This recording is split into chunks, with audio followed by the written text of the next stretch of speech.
सेठ जी बोले महाराज जी ब्राह्मण पागल हो गए। एक बात बताओ, जब जमीन मैंने इनको बेच दी तो इसमें सोना निकले चाहे पत्थर निकले ये तो इनका ही हुआ, मेरा थोड़ी हुआ।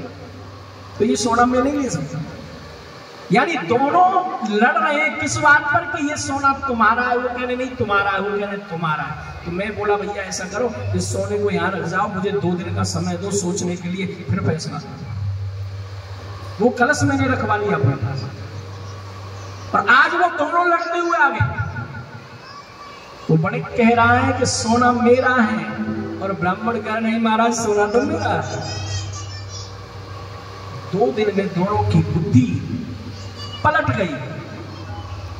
तो मुझे लगता है कि कलयुग आ गया है। आज परीक्षित जी का राज तिलक किया और 5 पांडव कुंती से हिमालय गमन कर गए। इधर परीक्षित जी राज कर रहे हैं। राज करते करते मन में विचार आया कि शिकार खेलने के लिए चले। परीक्षित जी दिग्विजय करके आए। उन्होंने जब दिग्विजय करके लौट रहे थे तो उन्होंने देखा कि काला पुरुष गाय और बैल को मार रहा है। बैल का एक पैर है, गाय रो रही है। परीक्षित जी रथ से कूदे, जाकर के उस काले पुरुष को पकड़ लिया, मारने को तैयार। क्यों सता रहा है इस बैल को और इस गाय को? मेरे राज्य से बाहर चला जा। बोले महाराज मुझे क्षमा कर दो, लेकिन मैं आपके राज्य से बाहर कैसे जाऊंगा, क्योंकि आपका तो राज्य संपूर्ण पृथ्वी पर है और मैं पृथ्वी छोड़ के कहां जाऊंगा। मुझे कुछ रहने के लिए जगह बता दो। तो कली को परीक्षित जी ने जगह बता दी। दूतम पानम स्त्रिये सूना यत्राधर्म चतुर्विध। दूत माने जहां पे जुआ खेला जाता हो, शर्त लगाई जाती है, ऐसी जगह पे तुम वास करो। पानम जहां पे पान किया जाता, पान किया जाता मतलब मदिरा पान, नशा आदि किया जाता हो, ऐसी जगह पे तुम रहो। और जहां पर निंदित कर्म किए जाते हो, स्त्री सूना, वहां तुम रहो। और जहां कसाई घर हो, जहां पे जानवर काटे जाते हो, ऐसी जगह पे रहो। इन 4 जगह पर तुम वास करो। कली बोला महाराज ये तो सब गंदी जगह है, कोई अच्छी जगह नहीं दे सकते। बोले हाँ अच्छी जगह बताते हो, तुम स्वर्ण में वास करो। सोने में, सोने में कली का वास है। लेकिन किस सोने में? जो अनीति पूर्वक कमाया हुआ धन हो, जिसके हम अधिकारी नहीं है, जो हमें नहीं करना चाहिए, उस कार्य को करके यदि हम धन कमाते तो ऐसा धन हमको कुछ समय के लिए फायदा देगा, लेकिन वो हमारा पतन कर देगा। ध्यान रखना। लक्ष्मी के 3 स्वरूप होते हैं, अलक्ष्मी, लक्ष्मी और महालक्ष्मी। अलक्ष्मी कौन सा होता है? जो पाप पूर्वक कमाया हो, जिसके हम अधिकारी नहीं है, जो हमारा नहीं है, जबरदस्ती ले लिया, लोगों को पागल बना के ले लिया, लोगों को गुमराह करके ले लिया, झूठ बोल करके ले लिया, छीन लिया, चोरी कर ली, कपट से फिर ले लिया, ये अलक्ष्मी होती है। ये धन कभी फायदा नहीं करता, हमेशा चोरी का धन मोरी में ही जाता है। मोरी में जाने का मतलब पतन में जाता है। बीमारी में लग जाएगा, इधर लग जाएगा, कोर्ट में लग जाएगा, प्यार दुनिया भर की टेंशन। दूसरा होता है लक्ष्मी, ये सबके घरों में होती है। थोड़ा सा झूठ बोल के, थोड़ा सा ईमानदारी से, भाई बिना झूठ बोले वो काम ना चले संसार में। लेकिन इतना भी नहीं बोलना चाहिए कि बिल्कुल ही लोगों के जो है राधे राधे है। जितने से काम चल जाएगा, कम से कम, ज्यादा नहीं, कम से कम कोशिश करो। किसी की आत्मा नहीं दुखे, किसी का दिल ना दुखे, किसी को ठेस ना पहुंचे। इस प्रकार से जो धन कमाया जाता है वो लक्ष्मी स्वरूप होता है। वो धर्म के कार्य में भी लगता है, सुख समृद्धि के कार्य में भी लगता है, शौक मौज में भी लगता है। ऐसा ये प्राय के सबके घरों में। और तीसरा होता है महालक्ष्मी, जो केवल धर्म के द्वारा धन कमाया जाए। कोई पाप नहीं, कोई छल नहीं, कोई द्वेष नहीं, कोई कपट नहीं, कोई चोरी नहीं, कोई कुछ नहीं, केवल धर्म से जो मिल जाए तो ठीक, नहीं मिले तो ठीक। ये महालक्ष्मी का स्वरूप होता है। और ऐसा धन कभी पतन को नहीं ले जाता। आज सोने में बांस दिया। आज परीक्षित जी के मन में आया शिकार खेलने के लिए चले, तो नीचे कोषागार में गए, जाके देखने लगे कुछ ऐसा मिल जाए जो बढ़िया लगे, ऐसा कोई मुकुट हो। तो उन्होंने देखा एक कोने में कुछ मुकुट पड़े हैं, उनमें ही एक जरासंध का मुकुट था। राजा जरासंध का वध जब भीम ने कर दिया तो जरासंध के पुत्र सहदेव को राज्य दे दिया। सहदेव ने अपने पिताजी के मुकुट को मांगा भीम से कि भाई हमारे मुकुट को भी दे दो, राज्य दे दिया। तो भीम को मुकुट बहुत अच्छा लगा, बोले ये तो बहुत सुंदर है, देंगे नहीं, जबरदस्ती ले आए। तो जबरदस्ती लेके आए, इसलिए उस मुकुट में कली का वास हो गया। और जैसे ही उस मुकुट को परीक्षित ने अपने सर पे रखा, उस स्वर्ण में वास करने वाले कली ने परीक्षित जी की बुद्धि को पकड़ लिया। शिकार खेलने के लिए पूरा दिन भटकते रहे, कोई शिकार नहीं मिला। आखिर प्यास से व्याकुल होकर के समीक ऋषि के आश्रम में पहुंचे। समीक ऋषि तप कर रहे थे, ध्यान में बैठे थे। राजा के ऊपर कली सवार था। उन्होंने सोचा ये ऋषि आंखें इसलिए नहीं खोल रहा है कि मेरा स्वागत न करना पड़े। पास में एक मृत सर्प पड़ा था, अपने बाण से उठाया, समीक जी के गले में डाल दिया और डाल करके घर आ गया। इधर एक ऋषि कुमार ने ये कृत्य देखा, जाकर के समीक के पुत्र संगी को ये बात बताई कि एक राजा ने आपके पिताजी के गले में मरा हुआ सर्प डाल दिया। संगी ऋषि ने बिना विचारे कि बिना विचारे जो करे सो पाछे पछता, काम बिगाड़े अपनो और जग में होत रसाय। जो छोटा बच्चा होता ना, उसको ज्यादा शक्ति नहीं देनी चाहिए, ऐसी कोई वस्तु नहीं देनी चाहिए कि वो नुकसान कर बैठे। छोटे बच्चे के हाथ में धारदार कोई चक्कू दे दो, वो क्या करेगा? अपने हाथ ही काटेगा। अग्नि के पास छोड़ जाओ, क्या करेगा? खुद जल बैठेगा।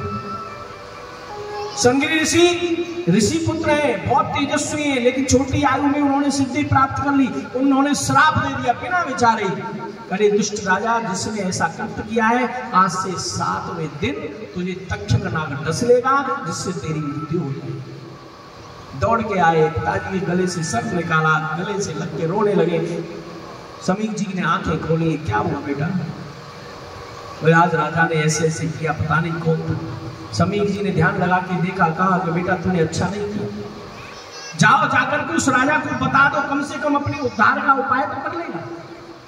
इधर परीक्षित जी घर आए, राजमहल में आके मुकुट उतारा। जैसे ही मुकुट उतारा, उनकी बुद्धि सही होगी, ओहो मैंने क्या करा।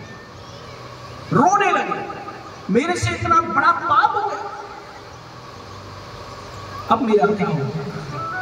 इतने में ऋषि को महाराज, महाराज आपको आज एक श्राप मिल गया है, आज से 7वें दिन तुम्हें तक्षक नाग डसेगा, जिससे आपका प्राणांत हो जाएगा। ये संगी ऋषि ने आपको श्राप दिया।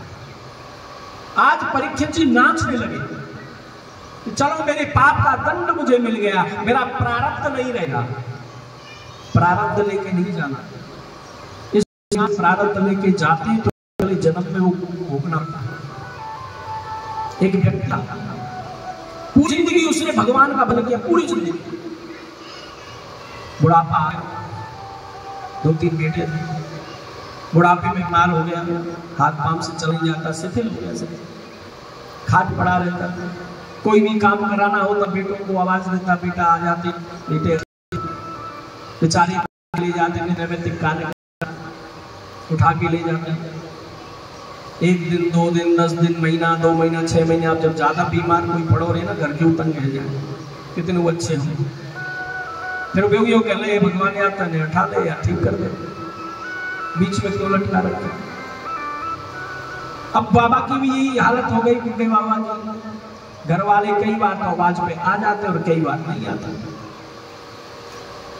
एक दिन महाराज ने आवाज लगाई, बूढ़े बाबा ने अपने बेटा को, तो 1 सेकंड में ही एक बालक आ गया और बाबा को उठा कर ले गए और जाकर के नित्य नैमित्तिक कर रखा था। अब ये रोजाना है, जैसे ही बाबा आवाज दे उससे पहले वो लड़का आ जाओ और बाबा के सारे कार्य करा दो। एक दिन बाबा को शक है, मेरा बेटा तो नहीं है सच। पहले तो 4-4 आवाज 6-6 आदमी ना आवे, अब मेरी आवाज लगे ना, वह पहले सामने आ जाए। आज देख कोई कौन है, क्योंकि आंखन पे तो दिखे ना, शरीर काम करे नहीं हो। अब जैसी आवाज लगाई, बेटा के लिए वो बेटा आ गया, हाथ पकड़ करके लेकर के जाने लगा। जब बाबा ने हाथ कस के पकड़ लिया, बता तू कौन है? तू मेरा बेटा तो है नहीं, कहां से आया? तभी एक दिव्य अलौकिक प्रकाश हो गया, दिव्य अलौकिक प्रकाश। और उस दिव्य अलौकिक प्रकाश में मेरे प्रभु खड़े मुस्कुरा रहे हैं।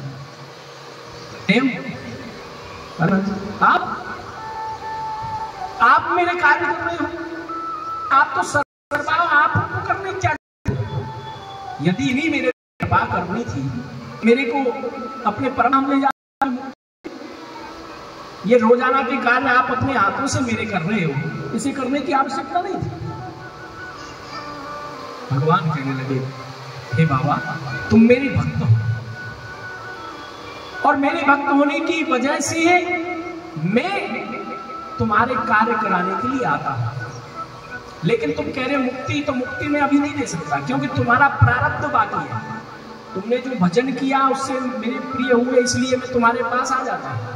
लेकिन जब तक प्रारब्ध नहीं होगा तो मैं मुक्ति नहीं दे सकता, और यदि मुक्ति हम दे दी तो फिर अगले जन्म में फिर भोगना पड़ेगा, क्योंकि ये प्रारब्ध बिना भोगे कटता नहीं है, जाता नहीं है। कितने भी उपाय कर लो, कोई मानुषी देवी कोई उपाय नहीं है।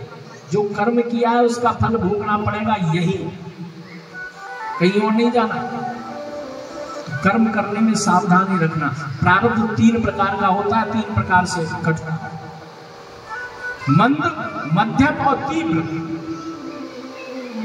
मंद कौन सा होता है? थोड़ा बहुत किया, थोड़े बहुत जाप से ही सही हो गया। मध्यम, हमने भक्ति करी, थोड़ा भोगा और थोड़ा भक्ति से कम हो गया।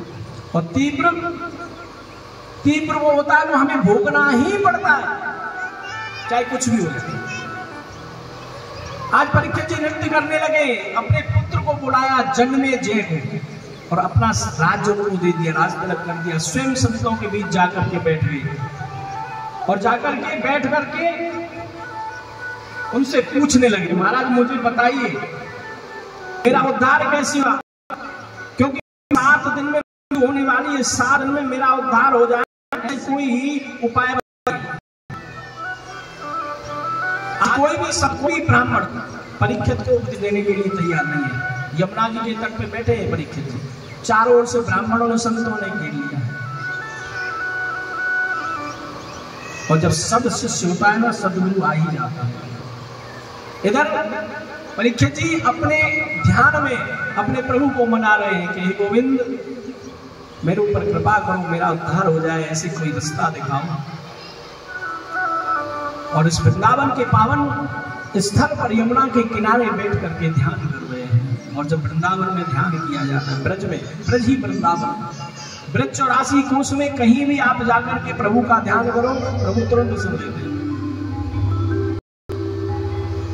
84 कोस में 4 गांव निज धाम, वृंदावन और गिरिपुरी बरसानो मृगा।